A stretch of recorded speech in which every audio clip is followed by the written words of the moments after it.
On his 72nd birthday, the judge, who was about to vacate his conviction, stood up from the bench, walked around it, and hugged him. She kissed him on the cheek. She told him that presiding over his case was, as she would later be quoted in the legal press, the most meaningful act of her judicial career. He had come to the courtroom that morning to have the conviction that had defined his adult life overturned. He had not come expecting to be embraced. He had come hoping that the legal formality would be completed and that he would be allowed, for the first time in 47 years, to walk out of any building associated with the American criminal justice system without carrying the status of a sex offender with him. The formality was completed. The embrace, which he had not requested, happened anyway. The date was September 5th, 2023. It was, in every sense, his birthday. It was also, at the moment the judge signed the order, the longest DNA-based exoneration in the recorded history of the United States. 47 years had passed between the day a Westchester County jury had convicted Leonard Mack of a rape he had not committed, and the day Judge Ann Minihan walked down from her bench to apologize to him with her arms. 3 months later, another man, Glynn Simmons of Oklahoma, would be exonerated after 48 years of wrongful incarceration, setting a new record. Both exonerations occurred in the same calendar year.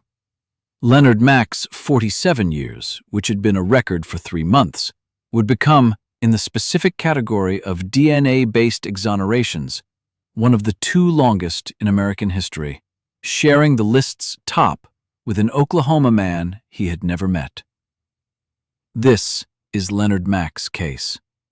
It is also, in its specific cruelty, a case not about the years he spent in prison, which were fewer than 8, but about the decades he spent outside of it, marked by a conviction he should never have carried.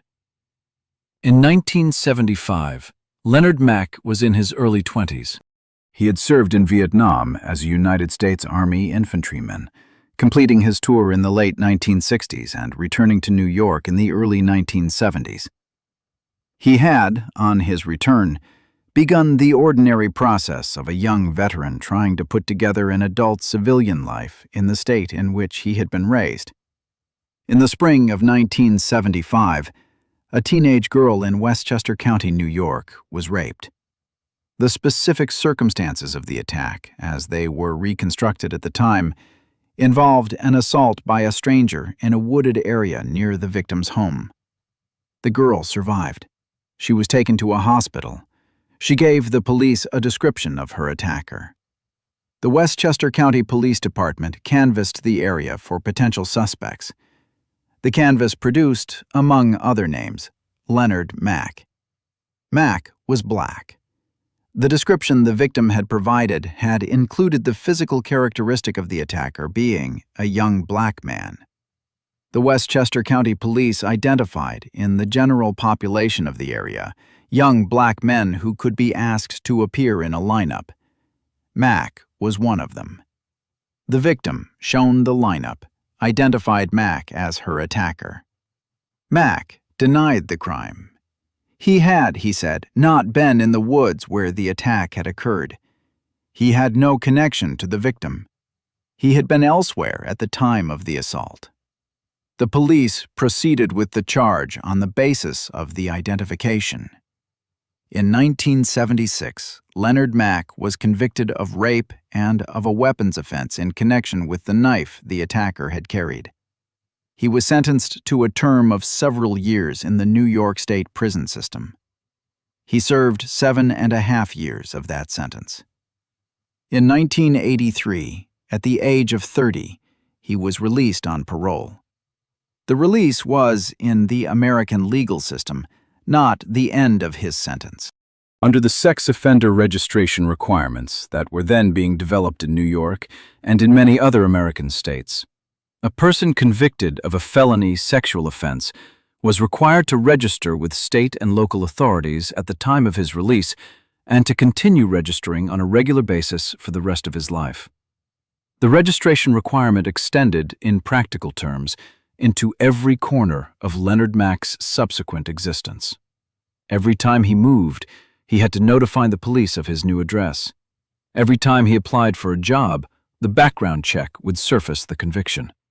Every time he applied for housing, the background check would surface it. Every time he attempted to enter into a relationship with another person, the question of whether and when to tell her about his conviction was a question that could not be avoided.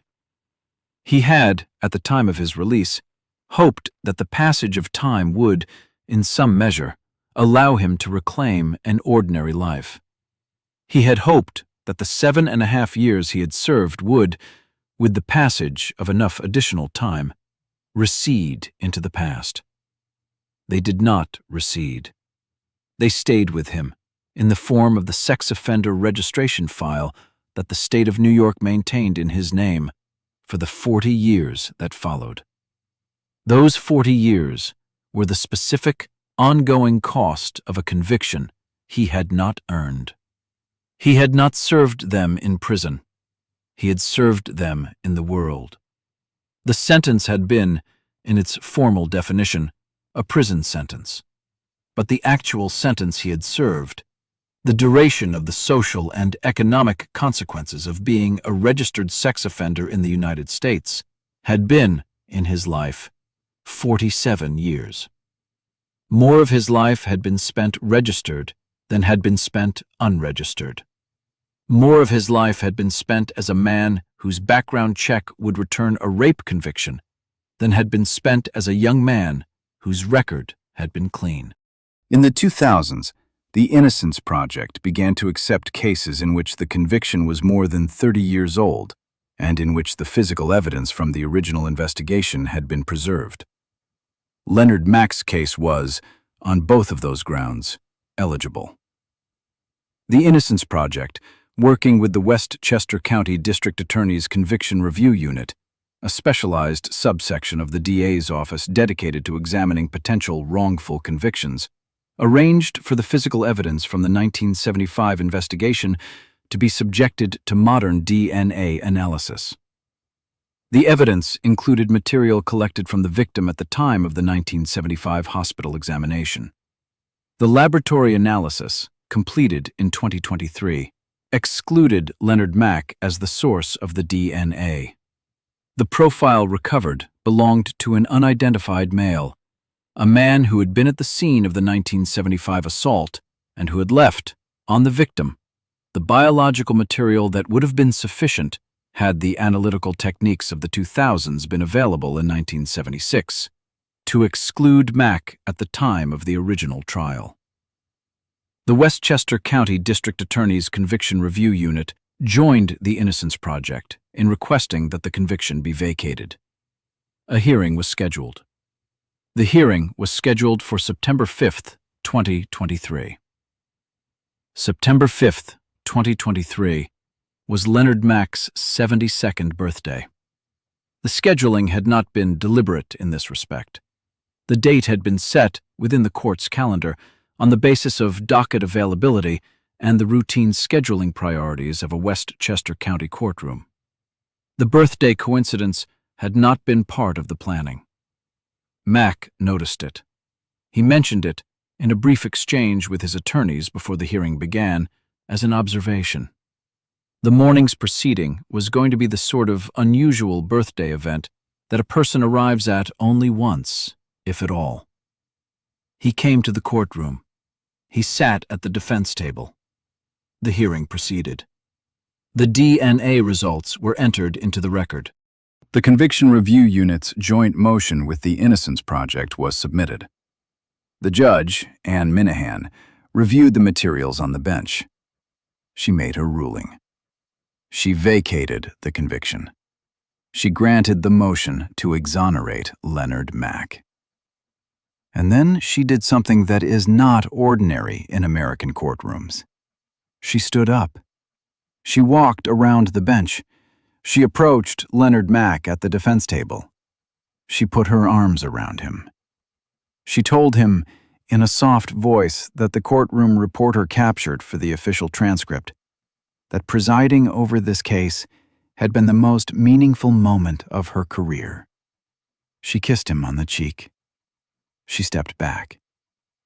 Leonard Mack, 72 years old, whose day of exoneration was also his birthday, responded with what the subsequent Innocence Project press release would preserve as a specific sentence. "Today is my birthday," he said.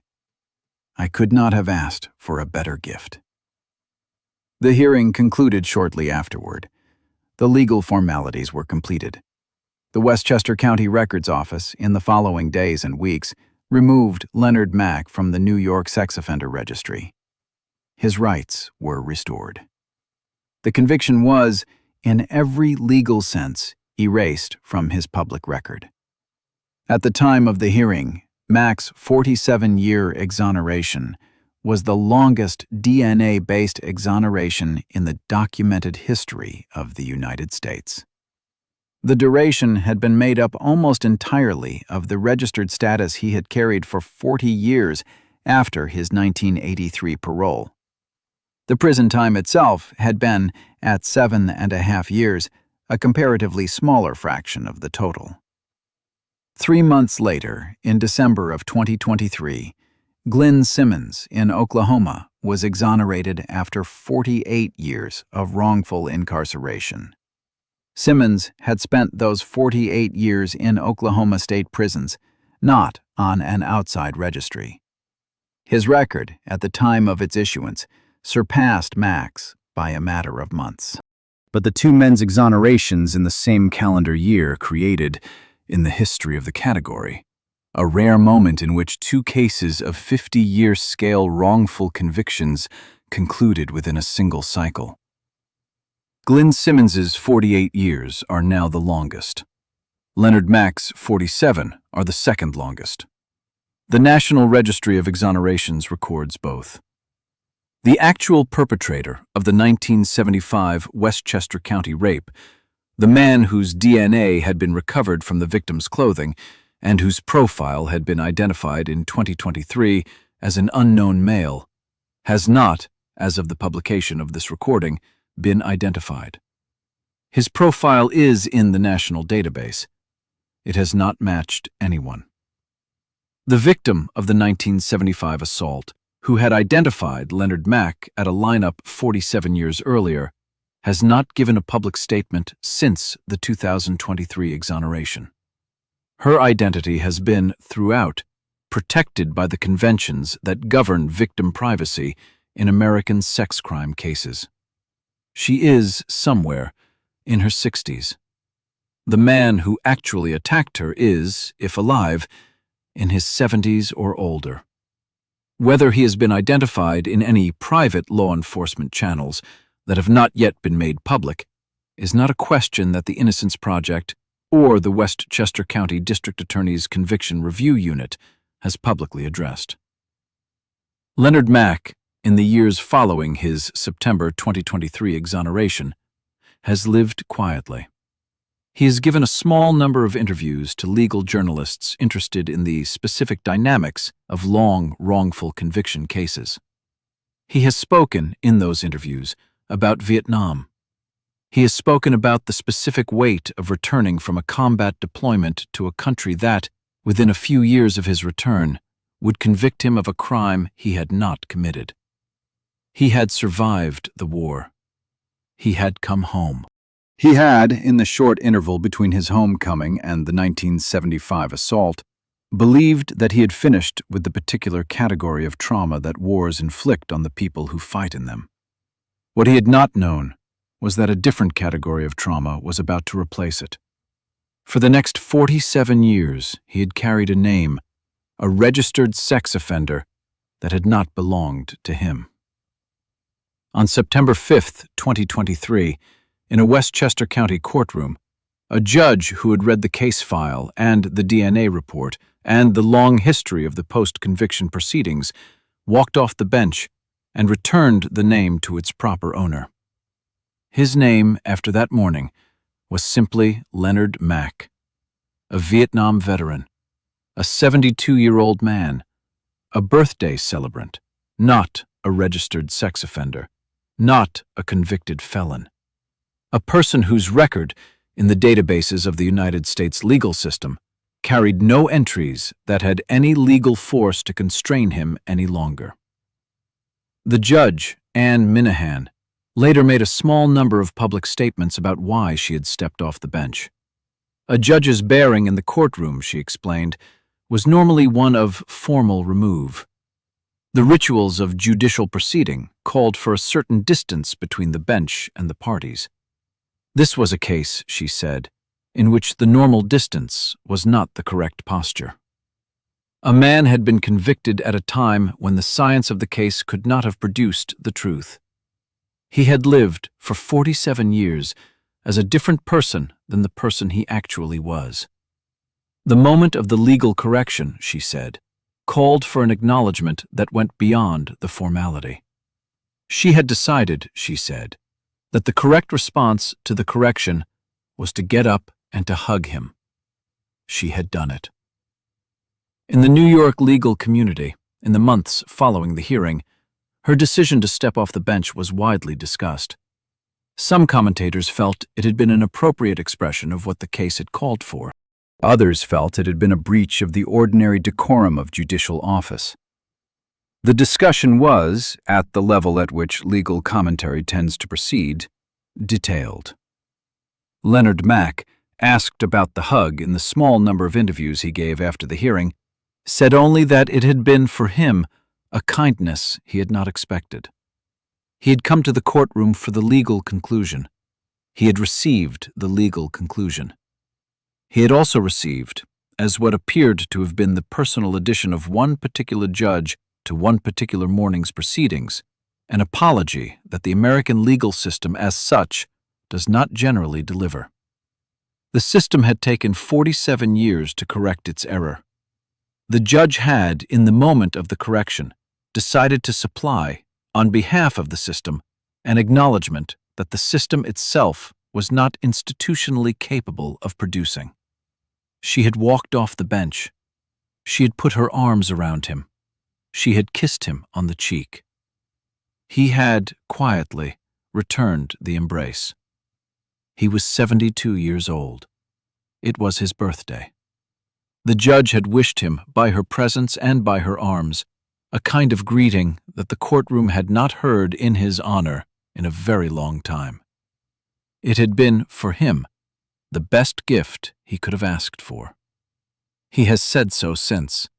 He has said it more than once. The man who actually committed the 1975 assault has not been found. The woman who survived it, and whose identification of Mack in 1976 began the long chain of wrongful consequence, has not, as far as the public record shows, publicly re-engaged with the case since the exoneration. The judge remains on the Westchester County bench. The Vietnam veteran, having been given his name back, lives in New York State. He is 74 years old as of this writing. He is, for the time that remains to him, himself. That, in the summary of his case that the Innocence Project maintains on its website, is the restoration that the long years of the conviction had taken from him, and that a single morning, in a single Westchester County courtroom, had, at last, returned.